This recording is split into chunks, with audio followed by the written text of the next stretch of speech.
देखिए, इस model paper में वो प्रश्न है स्टूडेंट सामाजिक विज्ञान के जो प्रतिवर्ष बोर्ड परीक्षा में बहुत ज़्यादा पूछे जाते हैं। ठीक है, so hello everyone, this is Hitesh भैया और आज की इस वीडियो पर मैं आप लोगों को सामाजिक विज्ञान का वायरल पेपर समझाने वाला हूं। ठीक है, इस पेपर को समझकर आप स्टूडेंट 70 में 70 नंबर बड़े आसानी से ला सकते हो। ठीक है, देखिए 70 में 70 नंबर लाना बहुत ज़्यादा कठिन है, लेकिन अगर आप लोगों ने पेपर से पहले इस तरीके के जो मॉडल पेपर हैं उनकी तैयारी अच्छे से कर ली तो ये समझ लीजिए स्टूडेंट कि आप 70 में 70 नंबर पूरा करके आओगे एग्जाम में। फिर भले ही आपका बोर्ड एग्जाम में 67 नंबर आए या 68 नंबर आए या 69 नंबर आए, ठीक है, लेकिन आप पूरा पेपर करके आओगे बोर्ड एग्जाम में, इस बात की गारंटी है हितेश भैया की। तो चलिए वीडियो स्टार्ट करते हैं, देर नहीं करेंगे बिल्कुल भी आप लोगों की। हाँ देखिए, सबसे पहले बोर्ड एग्जाम में जो पेपर आएगा आपको यहाँ पर अनुक्रमांक डाल देना है। ठीक है, जो भी आपका अनुक्रमांक यानी जो भी आपका रोल नंबर है वो आपको यहाँ पर फिल कर देना है। ठीक है, इसके बाद यहाँ पर आपको अपना जो नेम है वो डाल देना है। इतनी चीज़ आपको पहले से ही पता होनी चाहिए। ठीक है, इसके बाद ये पेपर आपके बोर्ड एग्जाम में 70 नंबर का पूछा जाता है। 3 घंटे 15 मिनट आपको समय मिलता है पेपर को करने के लिए। ठीक है, जिसमें 15 मिनट केवल आप लोगों को पेपर को अच्छे से पढ़ना है कि पेपर में कौन कौन से प्रश्न पूछे गए हैं। ठीक है, तो चलिए स्टार्ट करते हैं। बाकी जो चीज़ें हैं ये आप लोगों को स्क्रीनशॉट ले लीजिए, आप स्वयं से पढ़ सकते हो।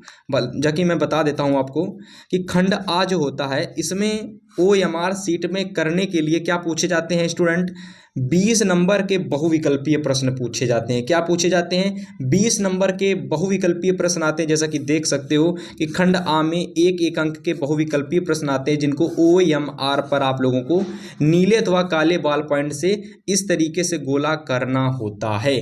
ठीक है, और बाकी जो खंड बा आता है उसमें 50 अंक के वर्णनात्मक प्रश्न पूछे जाते हैं। ठीक है, इसके बाद मानचित्र आता है सामाजिक विज्ञान में जिसमें 2 प्रश्न होते हैं। पहला प्रश्न होता है 9A और दूसरा प्रश्न होता है 9B। ठीक है, ये चीज़ें हैं आपको इस पेपर से रिलेटेड। ठीक है, फिलहाल चलिए बात करते हैं अपने प्रश्न नंबर 1 यानी प्रश्न संख्या नंबर 1 यानी खंड आ की बात करते हैं। तो चलिए देख लेते हैं इसको। चलिए, सबसे पहला यहाँ पर जो आपका प्रश्न होता है या फिर कह सकते हो जब से पहले क्या पूछा जाता है, तो सबसे पहले बहुविकल्पीय प्रश्न आते हैं जो होता है आप लोगों का खंड आ में। खंड आ में सभी के सभी बहुविकल्पीय प्रश्न आते हैं। तो सबसे पहला प्रश्न आप लोगों का है कि फ्रांस में गणतंत्र की घोषणा किस वर्ष हुई थी। तो इस प्रश्न का राइट आंसर क्या है, तो सभी लोग जल्दी से कमेंट करके बताइए कि फ्रांस में गणतंत्र की घोषणा किस वर्ष हुई थी। 1815 में, 1830 में, 1848 में, 1871 में। एक क्वेश्चन यानी इस क्वेश्चन का एक ऑप्शन सही है, वो है ऑप्शन नंबर गा। ये बिल्कुल इसका सही ऑप्शन है, यानी फ्रांस में जो गणतंत्र की घोषणा थी 1848 ईस्वी में हुई थी। ये वेरी कह सकता हूँ वेरी इंपॉर्टेंट क्वेश्चन है आपके बोर्ड एग्जाम के लिए। आप इस प्रश्न को जरूर तैयार करके जाएंगे। ठीक है भाई, चलिए अगला प्रश्न देखते हैं, क्वेश्चन नंबर 2। सेकेंड नंबर प्रश्न है कि यंग इटली सोसाइटी का संस्थापक कौन था। तो यंग इटली सोसाइटी का संस्थापक कौन था बताइए।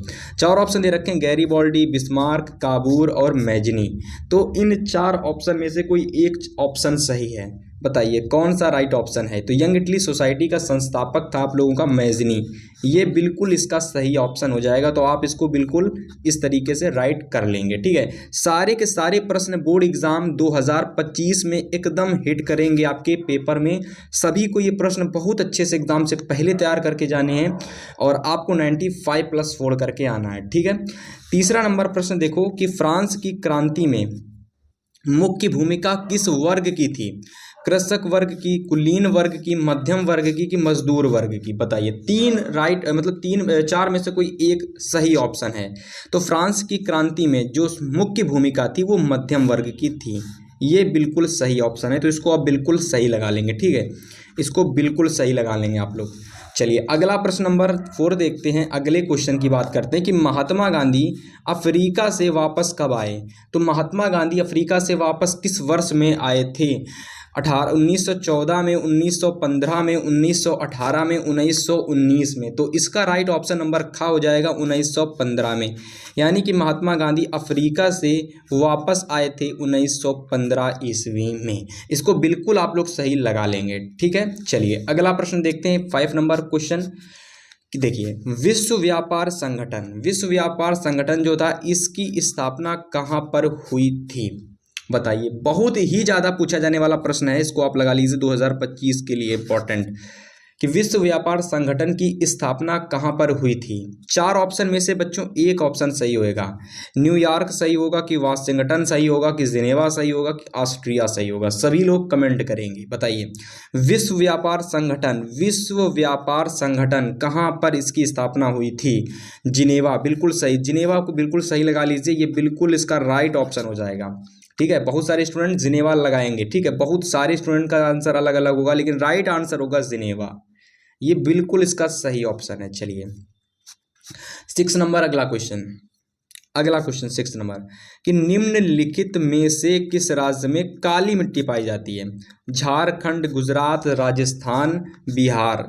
तो काली मिट्टी कहाँ पर पाई जाती है। राइट ऑप्शन नंबर खा हो जाएगा गुजरात। गुजरात में पाई जाती है काली मिट्टी, काली मृदा पाई जाती है। ठीक है, चलिए अगला क्वेश्चन नंबर 7 देखिए, कि निम्नलिखित में से किसकी अधिक मात्रा जरूर मिट्टी में पाई जाती है। जरूर मिट्टी में नहीं होगा, जलोढ़ मिट्टी में होगा। निम्नलिखित में किसकी अधिक मात्रा जलोढ़ होगा। जलोढ़ कर लो, जलोढ़ मृदा।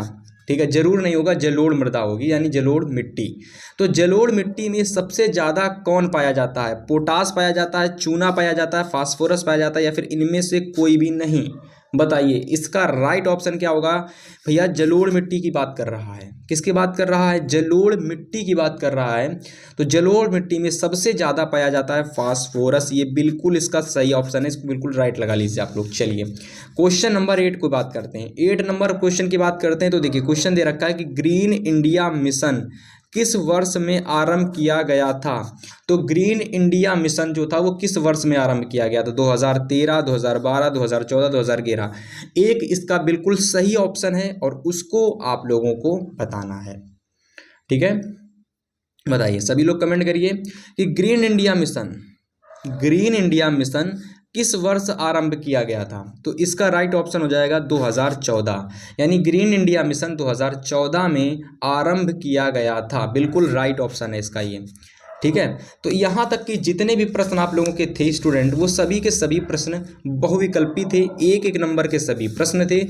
और जिन लोगों ने इन प्रश्नों को अच्छे से तैयार कर लिया, बोर्ड एग्जाम में वो स्टूडेंट टॉपर बन के वापस आएगा। ठीक है, क्योंकि ये वो प्रश्न है जो बार बार बोर्ड एग्जाम में पूछे जाते हैं। ठीक है, चलिए अगले क्वेश्चन की बात करते हैं हम लोग।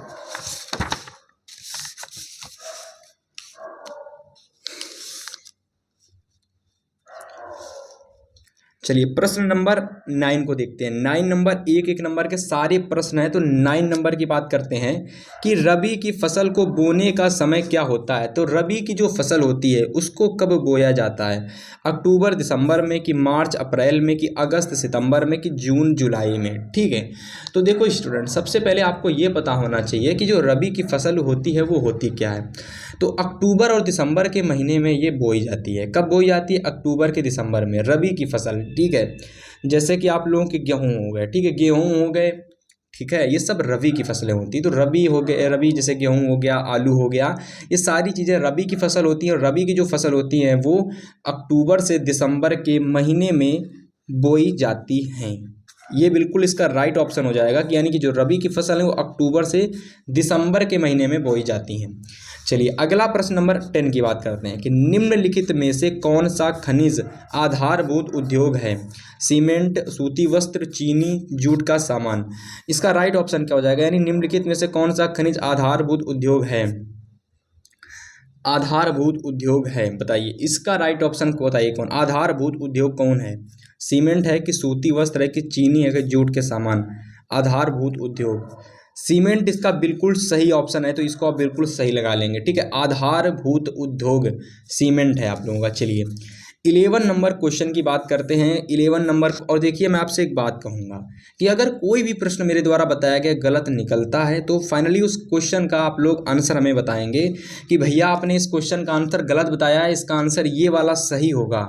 तो मेरे से गलती हो सकती है, किसी से भी गलती हो सकती है, किसी भी आंसर का मुझे नहीं पता है सही आंसर, तो आप उसको मुझे कमेंट करके बताएंगे और फिर मैं उसको चेक करूंगा ये वाकई में गलत है या फिर नहीं। अगर गलत होगा तो आपकी कमेंट को लाइक किया जाएगा। ठीक है, फिलहाल के लिए सारे क्वेश्चन का जो ऑप्शन है वो मैं सही बताता चलता हूँ। ठीक है, फिर भी अगर कोई गलत हो जाता है तो आप उस पर कमेंट करके हमें बताएंगे, ठीक है। और सभी लोग वीडियो को लाइक नहीं किए हैं तो लाइक कर दीजिए, अभी तक अगर लाइक नहीं किए लाइक कर दीजिए, शेयर नहीं किया अपने दोस्तों तक तो शेयर कर दीजिए।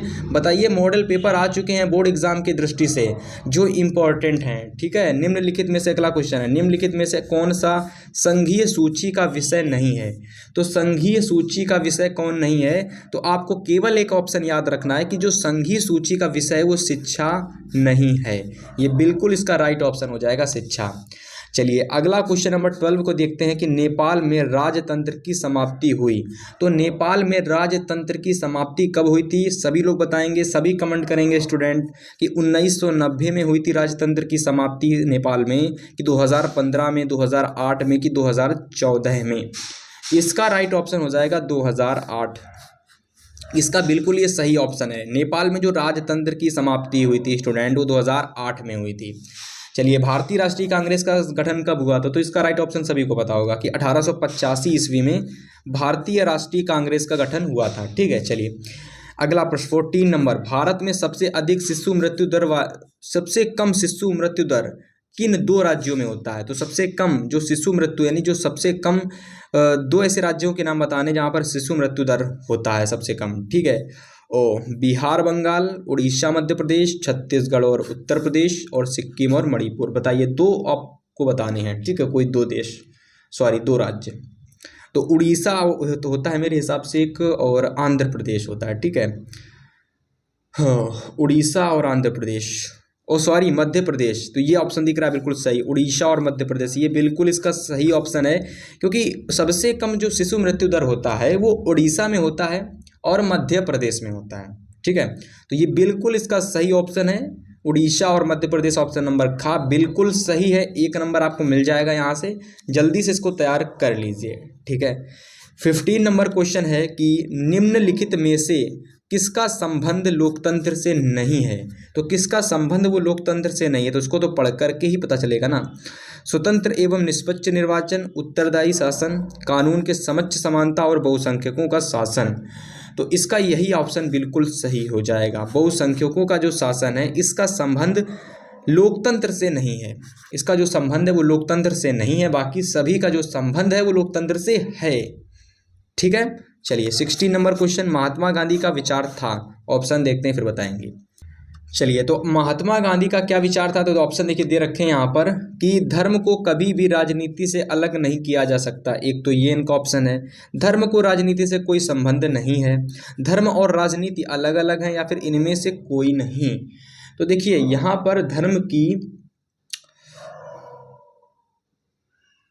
ठीक है, इसका राइट ऑप्शन क्या होगा, धर्म को कभी भी राजनीति से अलग नहीं किया जा सकता, यानी राजनीति से धर्म को अलग नहीं किया जा सकता, ठीक है। तो ये बिल्कुल इसका सही ऑप्शन है, यानी महात्मा गांधी ने ये कहा था कि जो धर्म है उसको कभी भी राजनीति से अलग नहीं किया जा सकता, यानी जो धर्म है वो राजनीति के अनुसार ही चलेंगे, ठीक है। धर्म और राजनीति से कोई संबंध नहीं है ऐसा उन्होंने नहीं कहा था, और धर्म और राजनीति अलग अलग है ऐसा उन्होंने नहीं कहा था। इनमें से कोई ये भी गलत, ये बिल्कुल सही ऑप्शन है कि धर्म को कभी भी राजनीति से अलग नहीं किया जा सकता, ये महात्मा गांधी यानी ये आपके बापू जी ने कहा था, ठीक है। चलिए अगला क्वेश्चन नंबर 17 की बात करते हैं। 17 नंबर प्रश्न है, आप केवल इन प्रश्नों को, मेरे द्वारा बताए गए प्रश्नों को सुनते जाइए, आपको सारे प्रश्न याद हो जाएंगे इस पूरे मॉडल पेपर के, ठीक है। अगला क्वेश्चन नंबर 17 है कि निम्नलिखित में से किस संगठन ने मानव विकास रिपोर्ट तैयार की। तो निम्नलिखित में से ऐसा कौन सा संगठन था जिसने मानव विकास रिपोर्ट को तैयार किया था। तो विश्व बैंक, संयुक्त राष्ट्र संघ और अंतर्राष्ट्रीय मुद्रा कोष, UNDP। देखो इसको ऐसे लिख सकते हो, UNDP ऐसे लिख सकते हो इसको, ठीक है, तो अच्छा रहेगा समझने में। तो निम्नलिखित में से ऐसा कौन सा संगठन था जिसने मानव विकास रिपोर्ट को तैयार किया था। तो इसका राइट ऑप्शन यही वाला हो जाएगा, यानी जिसको मैंने बताया UNDP, इसका बिल्कुल सही ऑप्शन हो जाएगा, ठीक है। चलिए क्वेश्चन नंबर 18 को देखते हैं। 18 नंबर प्रश्न है कि भारत में सबसे अधिक शिशु मृत्यु दर वाले दो राज्य कौन से हैं। सबसे अधिक शिशु मृत्यु दर, तो सबसे अधिक शिशु मृत्यु दर वाले दो राज्य आपको बताने हैं, बिहार बंगाल, छत्तीसगढ़ उत्तर प्रदेश, उड़ीसा और मध्य प्रदेश, या सिक्किम और मणिपुर। बताइए इन दो में, मतलब इन चार में से कोई एक ऑप्शन सही है और कोई दो ऐसे राज्य हैं जिसमें सबसे कम शिशु मृत्यु दर होता है। और आप कहेंगे कि भैया इस प्रश्न को आपने पहले ले लिया है। जी हाँ, बिल्कुल, इस प्रश्न को मैंने ले चुका हूँ। इसी वजह से मैं कह रहा हूँ कि ये प्रश्न मुझे देखा हुआ लग रहा है। और इस प्रश्न को मैंने इसलिए बार बार हो सकता है रख दिया क्योंकि ये बोर्ड एग्जाम में बहुत ज़्यादा पूछा गया प्रश्न है। ये इसका राइट ऑप्शन है, आप लोगों को पता होगा। ठीक है, चलिए, बहुत ज़्यादा प्रश्न आता है कि भारत में सबसे अधिक शिशु मृत्यु दर वाले दो राज्य कौन से हैं? उड़ीसा और मध्य प्रदेश। सबसे अधिक, एक मिनट, यहाँ सबसे अधिक पूछा गया है। ठीक है, यहाँ क्या पूछा गया था? यहाँ पर भी सबसे अधिक पूछा गया था, यानी सबसे अधिक कहाँ पर शिशु मृत्यु दर होता है। चलिए 19 नंबर क्वेश्चन की बात करते हैं कि भारत में करेंसी नोट, जो करेंसी नोट है, ये जारी करने का अधिकार किससे प्राप्त है? ठीक है, तो करेंसी नोट जारी करने का अधिकार किसे प्राप्त है? Reserve bank of India, state bank of India, Geneva या फिर पंजाब नेशनल बैंक।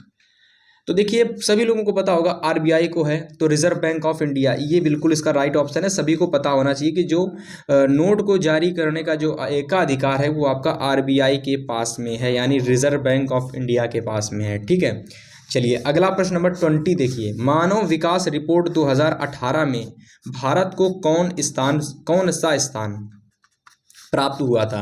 यानी मानव विकास रिपोर्ट जो 2018 में जारी हुई थी, उस हिसाब से भारत को कौन सा स्थान प्राप्त हुआ था, बताइए। ये पूछा गया 2018 वाली, तो 130वां स्थान। तो ये बिल्कुल इसका राइट ऑप्शन है, 130वां स्थान। ठीक है, चलिए 20 के 20 बहुविकल्पीय प्रश्न मैंने आपको बता दिए बड़े ही आसानी से और बड़े ही अच्छे तरीके से, एकदम ऑप्शन के साथ में। कोई भी प्रश्न में अगर आपको दिक्कत है कहीं पर कुछ भी, आप तुरंत कमेंट करो, आपका आंसर तुरंत मिलेगा, उसका रिप्लाई तुरंत मिलेगा, आप बस कमेंट करो। ठीक है, फिलहाल के लिए यहाँ से अब मैं आपको बताने वाला हूँ खंड बा। और ये जो खंड बा है ना स्टूडेंट, सभी को पता होना चाहिए कि यहाँ पर आपके पूछे जाते हैं 50 नंबर के वर्णात्मक प्रश्न। 50 नंबर के क्या पूछे जाते हैं? वर्णात्मक प्रश्न पूछे जाते हैं, जिसमें लघु उत्तरीय प्रश्न आते हैं और दीर्घ उत्तरीय प्रश्न आते हैं। तो सबसे पहले मैं बात करने वाला हूं लघु उत्तरीय प्रश्नों की, जो कि आपके बोर्ड एग्जाम में पूछे जाते हैं। कितने? 4 पूछे जाते हैं। एक प्रश्न आता है 4 नंबर का, तो 4 चौकू 16, यानी 16 नंबर के लघु उत्तरीय प्रश्न आते हैं। तो जितने भी प्रश्न आपके बोर्ड एग्जाम 2020, 21, 22 और 23 और 24 तक पूछे गए हैं, उन प्रश्नों का भंडार यहाँ पर है। तो चलिए बात करते हैं कौन से प्रश्न आपको तैयार करने हैं।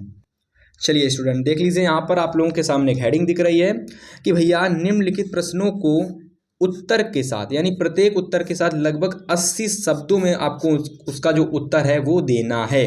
ठीक है, 80 शब्दों के अंदर आपको, मतलब 80 शब्द होने चाहिए, इससे कम नहीं होने चाहिए। ठीक है, ये बात आपको याद रखनी है। ठीक है, 80 शब्दों में आपको अपना उत्तर देना है 4 नंबर वाले प्रश्नों के लिए। तो चलिए बात कर लेते हैं पहला इंपॉर्टेंट क्वेश्चन को बात करते हैं।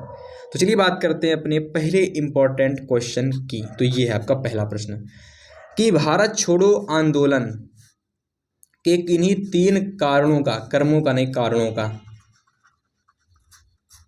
उल्लेख कीजिए। इसको तैयार कर लेंगे, ये भी बहुत इंपॉर्टेंट क्वेश्चन है। ठीक है, अब अथवा में देखिए 2 प्रश्न आते हैं। ठीक है, 2 प्रश्न आते हैं, 2 में से प्रश्न आपको एक करना रहता है। जो प्रश्न आपको सबसे ज़्यादा आता है वही प्रश्न का आंसर या उत्तर आप लिख कर आएंगे एग्जाम में। ठीक है, याद रहे 80 शब्दों में ही आपको केवल उत्तर लिखना है। इससे थोड़े बहुत ज़्यादा हो सकते हैं, बट एकदम 40 या 60 शब्दों में मत लिख के आना, या फिर 150 शब्दों में नहीं लिख के आना, वरना एग्जामिनर आपके नंबर काट लेगा। ठीक है, अच्छा साफ सुथरा एकदम मस्त क्वेश्चन लिख के आना। ठीक है, ये प्रश्न इंपॉर्टेंट है, इसको जरूर तैयार करके जाना। अगला प्रश्न भी इंपॉर्टेंट है कि जर्मनी एकीकरण की जो प्रक्रिया है, इसके बारे में आपको संक्षिप्त में एक लेख लिखना है, और ये भी आपका एग्जाम के लिए इंपॉर्टेंट क्वेश्चन है, जरूर तैयार करके जाना है इसको। ठीक है, चलिए अगला प्रश्न देखिए, जैव विविधता क्या है? जैव विविधता क्या है मानव जीवन में, इसकी महत्ता का वर्णन कीजिए। Very very important question 4 number में पूछा जाता है ये। ठीक है, अब अथवा में मैंने फिर से बताया कि 2 प्रश्न आते हैं, एक करना रहता है। ठीक है, दूसरा प्रश्न ये है कि संसाधन के अंधाधुंध प्रयोग ने अनेक समस्याएं पैदा कर दी हैं, समीक्षा कीजिए। ये प्रश्न 2023 में और 24 में भी बार बार आया था। ठीक है, तो इस वजह से 25 में भी आ सकता है कि नहीं आ सकता? बिल्कुल 2025 में पूछा जा सकता है। तो प्रश्न को आप जरूर तैयार करके जाना। ठीक है, मेरी तरफ से आपके लिए ये मैंने बता दिया। तीसरा प्रश्न है कि जातिवाद क्या है, और इसको देखिए, ये भी 4 नंबर में पूछा जाने वाला एक 2025 के लिए इंपॉर्टेंट क्वेश्चन है। जातिवाद क्या है? भारतीय राजनीति पर इसका कुप्रथा के पड़े प्रभावों का उल्लेख कीजिए। इस पर कुप्रथा के पड़े प्रभावों का उल्लेख कीजिए। जातिवाद के बारे में आपको बताना है, ठीक है। अथवा में प्रश्न आया है कि भारत में लोकतंत्र के लिए आवश्यक 2 घटकों का उल्लेख कीजिए। चलिए क्वेश्चन नंबर 4, मतलब सबसे लास्ट प्रश्न लघु उत्तरीय प्रश्नों का प्रश्न है कि भारतीय कृषि पर वैश्वीकरण के प्रभाव की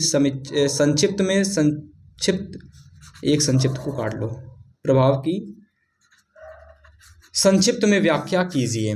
यानी भारतीय कृषि पर वैश्वीकरण, देखो वैश्वीकरण वाला जो प्रश्न है ये बोर्ड एग्जाम में हर बार बदल बदल के पूछा जाता है, लेकिन है ये प्रश्न आपके एग्जाम के लिए वेरी इंपॉर्टेंट। वैश्वीकरण प्रक्रिया, इसको आप वैश्वीकरण की जो प्रक्रिया है वो भी कह सकते हो, ठीक है स्टूडेंट। चलिए अथवा में बात करते हैं। प्रश्न पूछा गया कि विदेशी व्यापार से आप क्या समझते हैं?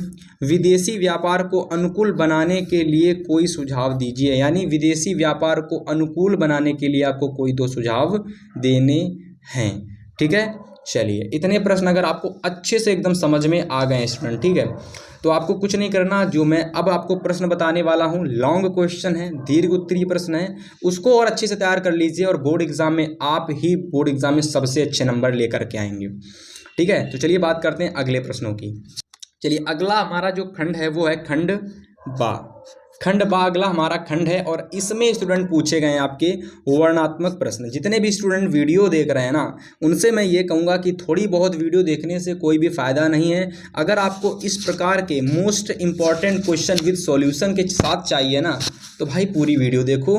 पूरी वीडियो देखोगे तो 70 में कुछ नहीं तो मैं ये कहूँगा आसानी से 65 नंबर या 66 नंबर ले आओगे आसानी से, ठीक है। वीडियो को आधा अधूरा देखोगे तो कुछ समझ में भी नहीं आएगा और इतने नंबर लाने के कोई चांस भी नहीं बनेंगे, ठीक है। वही 30-40 नंबर लेकर पे आ पाओगे 70 में केवल। पूरा वीडियो देखिए, आपको अच्छा ज्ञान मिलेगा, ठीक है। दीर्घ उत्तरीय प्रश्न आपको कितने शब्दों में देने हैं? तो यहाँ पर 80 लिखा है, फिलहाल आपको 120 शब्दों में इनका उत्तर देना है, ठीक है। 120 शब्दों में इनका उत्तर देना है। चलिए पहला प्रश्न 6 नंबर में पूछा गया कि उपभोक्ता के शोषण के, यानी उपभोक्ता के शोषण के किन्हीं 4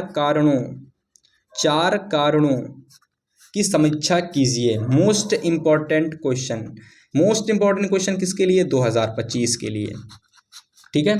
चलिए अगला प्रश्न नंबर अगला नहीं, अथवा में पूछा गया एक और इम्पॉर्टेंट क्वेश्चन है भाई, इसको जरूर तैयार करके जाना। नारीवाद की क्या अभिप्राय है? नारीवाद से क्या अभिप्राय है? भारत की विधायिकाओं में महिलाओं के प्रतिनिधित्व की स्थिति पर प्रकाश डालिए। जरूर तैयार करके जाइए, ये इंपॉर्टेंट प्रश्न है। मैं फिर से बोलूँगा आपसे, ज़रूर दोनों तैयार कर लीजिए, ठीक है। दोनों में से करना हालांकि एक ही है बट इंपॉर्टेंट है, तो मैंने बताऊँगा दोनों तैयार कर लो भाई। दोनों बराबर में है एकदम इंपॉर्टेंट की दृष्टि से।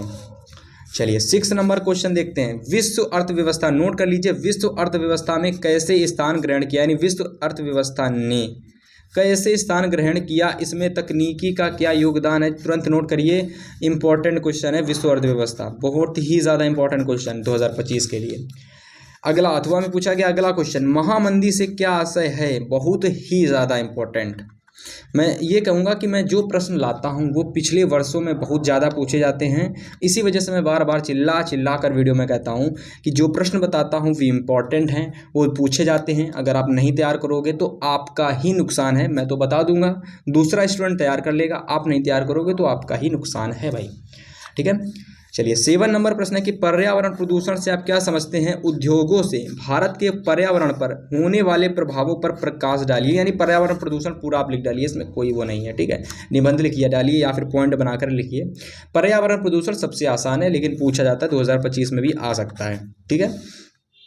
चलिए अगला अथवा में पूछा गया है कि धान की खेती के लिए प्रयुक्त परिस्थितियाँ कौन सी हैं? संक्षेप में वर्णन कीजिए। इंपॉर्टेंट है ये भी आप लोगों के लिए। हाँ चलिए अगला क्वेश्चन नंबर 8 कि वैश्वीकरण किसे कहते हैं? वैश्वीकरण को संभव बनाने वाले कारक बताइए। 6 नंबर में पूछा जाने वाला महत्वपूर्ण प्रश्न है। अगर आपको ये प्रश्न नहीं आता तो मैं ये कहूँगा आपको कुछ नहीं आता, क्योंकि ये प्रश्न मैं फिर से बता दे रहा हूँ। अभी 4 नंबर में पूछा गया था वैश्वीकरण, लेकिन यहाँ पर आपको वैश्वीकरण के संभव बनाने वाले कारक बताने हैं, ठीक है। 6 नंबर में पूछा जाने वाला वेरी इंपॉर्टेंट क्वेश्चन है ये आपका, ठीक है, कहीं पर भी किसी भी किताब में कहीं से भी इस प्रश्न को तैयार जरूर कर लेना। ठीक है, चलिए अब इसमें अथवा में एक और प्रश्न है, वो भी बता देता हूं आप लोगों को। चलिए, अथवा में पूछा गया है कि उपभोक्ता के शोषण के किन्हीं 4 कारणों का समीक्षा कीजिए। ये प्रश्न 4 नंबर में भी पूछा जाता है, ठीक है, और 6 नंबर में भी पूछा जाता है, तो दोनों तरीके से प्रश्न आ सकता है। फिलहाल तैयार कर लेना आप लोग, इंपॉर्टेंट है। उपभोक्ता के शोषण आपको बताने हैं, ठीक है, नोट कर ले, सभी लोगों ने नोट कर लिए सभी प्रश्न, जो 6-6 नंबर वाले हैं, जो 4-4 नंबर वाले हैं। ठीक है, 4-4 नंबर वाले 4 प्रश्न आते हैं और 6-6 नंबर वाले 3 प्रश्न आते हैं। ठीक है, 6-6 नंबर वाले आपके हो जाते हैं यहाँ पर 6 तिहाई 18, ठीक है, और 4-4 नंबर वाले हो जाते हैं 4 चक्कू 16। ठीक है, समझ में आया कि 4 प्रश्न पूछे जाते हैं। देख लेता हूँ एक बार, नहीं 4 प्रश्न आते हैं 6-6 नंबर वाले। इसका मतलब ये है कि 6 चक्कू 24 नंबर के आते हैं आपके 6 नंबर वाले, और 16 नंबर के आते हैं आपके 4 नंबर वाले। ठीक है, चलिए फिलहाल अब आपको बताने वाले हैं मानचित्र से संबंधित महत्वपूर्ण प्रश्न, और मानचित्र में कैसे कैसे प्रश्न आते हैं वो भी आपको पता चलेगा। तो सबसे पहले यहाँ लिखा है कि देखिए कि प्रश्न संख्या 9A 9B मानचित्र से संबंधित हैं। तो 9A सबसे पहले देखते हैं कि निम्नलिखित स्थानों को भारत के दिए गए रेखा मानचित्र में चिन्ह द्वारा सहित दर्शाइए और सही नाम तथा सही अंकन के लिए। यानी यहाँ पर जो प्रश्न दिए गए हैं इसको पढ़िए, और कौन सी घटना कहाँ पर घटी थी और किस राज्य में घटी थी आपको वो भरना है। अपने जो भी भारत का जो नक्शा आता है उसमें आपको भरना है। सबसे पहला प्रश्न है कि वह स्थान जहाँ 1927 में कांग्रेस का अधिवेशन हुआ। तो 1927 में कांग्रेस का अधिवेशन कहाँ हुआ था, सभी लोगों को याद कर लेना है भाई, मद्रास में हुआ था। अब ये मद्रास कहाँ पर पड़ता है, भारत के नक्शे में कहाँ पर पड़ता है, किस राज्य में पड़ता है, वो आपको भरना पड़ेगा।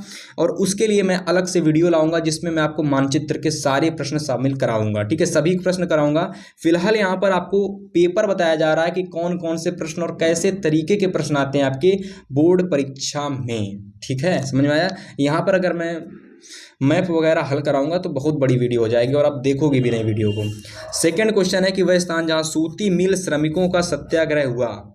तो सूती मिल श्रमिकों का सत्याग्रह कहां पर हुआ, तो खेड़ा में हुआ था। कहां पे, खेड़ा में हुआ था। चलिए अगला, वह स्थान जहां 1930 में महात्मा गांधी ने सविनय अवज्ञा आंदोलन प्रारंभ किया। दांडी, दांडी इसका राइट ऑप्शन है। वह स्थान जहां उत्तर प्रदेश की राजधानी स्थित है, तो लखनऊ। ठीक है, सभी लोगों को पता होना चाहिए लखनऊ। उत्तर प्रदेश की राजधानी लखनऊ में है। कहाँ पे, लखनऊ में। लखनऊ भारत के नक्शे में कहाँ पर है, उत्तर प्रदेश में। असलियत में उत्तर प्रदेश में लखनऊ कहाँ पर है ये आपको पता होना चाहिए। 5वां नंबर, वह स्थान जिसकी घटना के कारण महात्मा गांधी ने असहयोग आंदोलन ही स्थगित कर दिया, तो उसको कहते हैं चौरी चौरा। चौरी चौरा, चौरी चौरा की घटना के कारण महात्मा गांधी ने स्थगित कर दिया था असहयोग आंदोलन, याद कर लेना। ठीक है, तो ये 5 प्रश्न जो बोर्ड एग्जाम में सबसे ज़्यादा इंपॉर्टेंट हैं वो मैंने आपको बताए। तुरंत सभी लोग इन प्रश्नों को नोट करेंगे अपने नोट्स में। जो आप नोट्स तैयार कर रहे हो ना पेपर वाली, उसमें इसको तैयार कर लेना। ये प्रश्न विगत वर्षों से पूछे जा रहे हैं, आपको 2025 में ज़रूर देखने को मिलेंगे। ठीक है, चलिए अगली प्रश्न संख्या 9B, निम्नलिखित भारत के मानचित्र से संबंधित निम्नलिखित को दर्शाइए। यहाँ पर भूगोल पूछी जा रही है। ठीक है, और जिन लोगों को नहीं पता मैं बता दूं, वहाँ पर आपकी यहाँ पर यानी इस प्रश्न संख्या में 9A में आपकी इतिहास पूछी गई थी। क्या पूछी गई थी, इतिहास यानी हिस्ट्री पूछी गई थी। ठीक है भाई, चलिए अब मैं आपको बताने वाला हूँ इसके प्रश्न यानी भूगोल के। तो सबसे पहला भूगोल का प्रश्न है कि छत्तीसगढ़ की राजधानी आपको इस चिन्ह द्वारा दर्शानी है, वो भी नाम सहित। तो छत्तीसगढ़ की क्या होती है राजधानी, रायपुर। छत्तीसगढ़ की राजधानी रायपुर। रायपुर कहाँ पर है भारत के नक्शे में, वो आपको भरना पड़ेगा, वो भी इस चिन्ह द्वारा। ठीक है, इस चिन्ह द्वारा जो यहाँ पर आपको चिन्ह दिख रहा है। ठीक है, चलिए अगला प्रश्न देखते हैं। अब क्वेश्चन नंबर 2 है कि भारत, उत्तर भारत है, उत्तर भारत की एक नदी, उसको आपको कुछ इस चिन्ह द्वारा दर्शाना है। वो भी कौन सी नदी को, उत्तर भारत की नदी। तो उत्तर भारत की नदी कौन सी है, तो गंगा है। कौन सी है, गंगा नदी। गंगा नदी आपको दर्शानी कुछ इस तरीके से, वो कहाँ कहाँ से किस किस राज्य से होकर के गुजरती है, बस इतना आपको दर्शाना है। तीसरा प्रश्न है भारत के किसी एक परमाणु ऊर्जा केंद्र का नाम, वो भी इस चिन्ह द्वारा आपको दर्शाना है। तो एक आपको परमाणु ऊर्जा केंद्र का सबसे पहले नाम बताइए। तो नाम आप लोगों का है मेरे हिसाब से क्या है, कलपक्कम है शायद, कलपक्कम ऊर्जा केंद्र। हाँ कलपक्कम इस तरीके से होगा, कलपक्कम ऊर्जा केंद्र, कलपक्कम ऊर्जा केंद्र, इसको नोट कर लीजिए। कलपक्कम ऊर्जा केंद्र जो है ये भारत के एक परमाणु ऊर्जा केंद्र, आप इसको याद कर लो, ये बहुत आता है, कलपक्कम ऊर्जा केंद्र। अब ये कहाँ पर स्थित है तो ये आपको मैं बताऊंगा जब आपको मैं मैप भरवाऊंगा, ठीक है। 4 नंबर प्रश्न है कि पश्चिम बंगाल का एक समुद्री पाटन या फिर जिसको बंदरगाह भी बोलते हैं, उसको आपको इस चिन्ह द्वारा नाम सहित दर्शाना है। तो आपको मैं बता देता हूँ, वो आपका जो बंदरगाह है उसको हम लोग बोलते हैं क्या बोलते हैं, आई नो नाम नहीं याद आ रहा, उससे क्या बोलते हैं, काफ़ी आगे देखिए। 5 नंबर क्वेश्चन है, आप इसको देख लेना, आप गूगल पर सर्च कर सकते हो, किस राज्य में सब चीज़ें आपको मिल जाएंगी। कॉफ़ी का सबसे बड़ा उत्पादक राज्य कौन सा है, तो आपको सभी को पता होना चाहिए कर्नाटक है, ठीक है, कर्नाटक, ठीक है, कर्नाटक, कर्नाटक है, एक उत्तराखंड है। देखो मेरे हिसाब से जो पश्चिम बंगाल का सबसे जो समुद्री पाटन है वो आपका कर्नाटक में पाया जाता है, कर्नाटक में, ठीक है। लेकिन अगर मैं ये बात करता हूँ कि सबसे ज़्यादा कॉफ़ी कहाँ पर होती है तो वो उत्तराखंड में होती है। कहाँ पे, उत्तराखंड में होती है, क्योंकि उत्तराखंड होता है वो पहाड़ी क्षेत्र होता है और वहीं पर ही कॉफ़ी वगैरह उगाई जा सकती है, ठीक है। तो ये आप लोगों के थे भूगोल के महत्वपूर्ण मानचित्र वाले प्रश्न, और इससे पहले मैंने आप लोगों को बता दिए थे जो इम्पोर्टेंट इतिहास के प्रश्न थे, ठीक है। तो इस तरीके से देखिए पूरा प्रश्न पत्र, जो पूरा प्रश्न पत्र है यानी क्वेश्चन पेपर पूरा मैंने आप लोगों को समझाया, और इस तरीके के क्वेश्चन पेपर अगर आप बोर्ड एग्जाम से पहले तैयार करके चले जाते हो तो बेफिक्र होकर आप पेपर देने जाओगे और आसानी से स्टूडेंट 70 में आप लोग कम से कम 65-66 नंबर लेकर के आओगे। इस बात की गारंटी है, जो स्टूडेंट इस पूरी वीडियो को देखता है, इस तरीके के मॉडल पेपर को तैयार करता है, वो बोर्ड एग्जाम में स्टूडेंट आसानी से 95+ मार्क्स ला सकता है। तो उम्मीद है ये वीडियो पसंद आई होगी। ये वीडियो को लाइक करना भाई, चैनल को सब्सक्राइब करना अगर नहीं किया है। मिलेंगे आपसे नेक्स्ट वीडियो में, तब तक के लिए गुड बाय, गुड लक।